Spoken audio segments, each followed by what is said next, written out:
এক দরিদ্র রিক্সা চালক রাতের বেলায় নিজের চোখে মা দুর্গাকে দেখেছিলেন। এটা এক সত্য ঘটনা।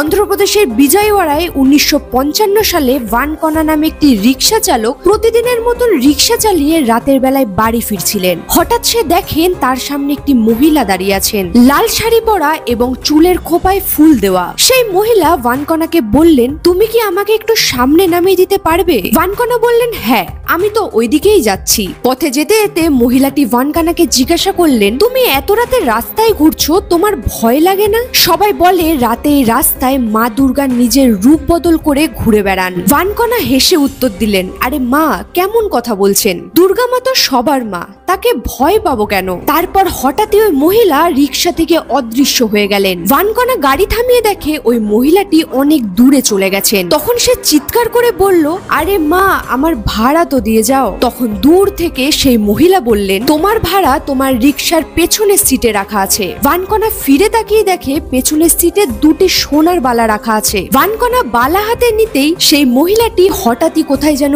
মিলিয়ে গেলেন। এটাই ছিল সত্যিকারের মা দুর্গার অলৌকিক লীলা।